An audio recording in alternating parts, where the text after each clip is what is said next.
Saka rin ba nito wala ng gana? Yan ang ating pag-uusapan. At syempre, please do me a favor, please do subscribe and click our tiny notification bell para ma-update po tayo pag meron tayong mga bagong upload videos. Disclaimer din po, mga videos po natin ay para lamang po sa may bukas ang kaisipan at may malawak na pang-unawa. Kung wala po tayo nito, maaari na lamang pong mag-skip at mamili ng mga videos na nararapat para sa inyo.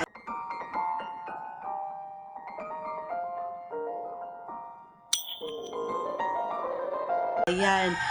Siguro ako na marami ang makaka-relate nito. Kasi nga, alam nyo, kahit ako, masasabi ko sa sarili ko na not all the time na may gana talaga ako. Hindi katulad dati. So, nangyayari din pala sa atin or sa katawan natin yung ganung sistema, ano. Akala ko nasa ano lang, akala ko yung sabi-sabi lang, akala ko naririnig ko lang. Pero totoo pala, based on my experience, and alam mo yon, dati kasi talagang hindi ako makatulog, hindi ako makatiis, masama yung pakiramdam ko or masama yung loob ko every time na hindi tayo napagbibigyan. Pero ngayon, kahit siguro taon na wala, ayos lang. Ganun na yung pakiramdam ko ngayon. It's simply because of our age siguro, and I don't know if may pagkukulang din siya or hindi ko alam.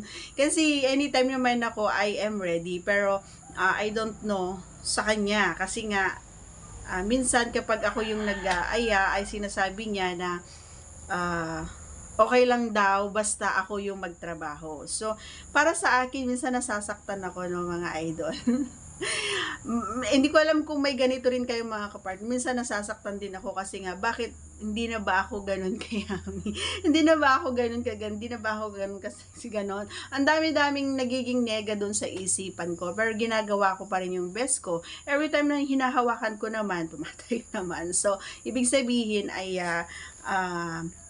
kumbaga may kilig pa siya para sa akin, mga idol.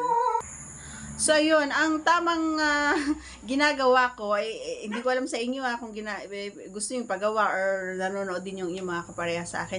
Ang ginagawa ko, idol, ay ako na talaga yung nagbibigay or nagpapakita or ako na talaga yung nagtatrabaho. Kasi nga kapag hindi ko inumpisahan, walay talaga. Walay talaga. Lalong-lalo na kasi minsan may pahapyaw na dumadaan sa pinapanood ko. Minsan, 'di ba, hindi natin maiwasan 'yun. May ganon, biglang iinit kumbaga yung pakiramdam ko. So, minsan napapahawak ako bigla and then hindi ko namamalayan na ay sa paghawak ko doon sa baba ay nakatayo na pala. So, yun na yung hudyat na wala na tayong urungan, kumbaga. So, ginagawa ko na rin yung best ko. Yung sabi niya yung sinasabi nila walang gana. So, nasa sa mga kaparehan nyo lang din yan, nasa akin. Kasi nga, kapag hindi ako magtrabaho, wala talaga akong mapapala, wala akong mahihintay. So, minsan masasabi ko sa mga katulad ninyo or katulad natin na minsan sinasabi nila wala nang gana si ganito, si Mr., wala nang gana si Mrs. So, kung ganon ang sistema ninyo sa ngayon, yung status ninyo ngayon, ay ikaw mismo or based on my experience, mga idol, ako mismo yung naggagawa ng way or ako mismo yung gumagawa and nagtatrabaho. Kasi nga, para sa akin ay nakakatulong pa rin, kumbaga, nakakatulong pa rin sa aming dalawa kung paano yung maibalik, kumbaga, maibalik yung dating sigla, 'di ba?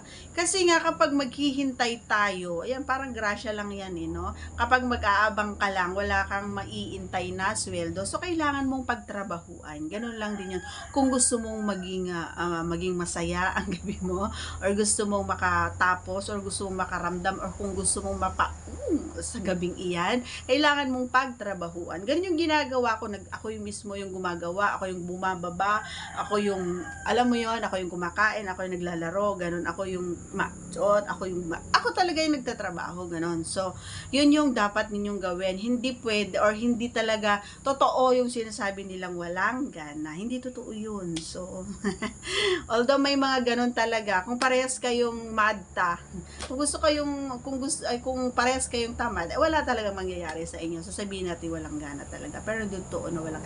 Kahit na may edad na, meron at meron pa din yan. Tandaan nyo yan.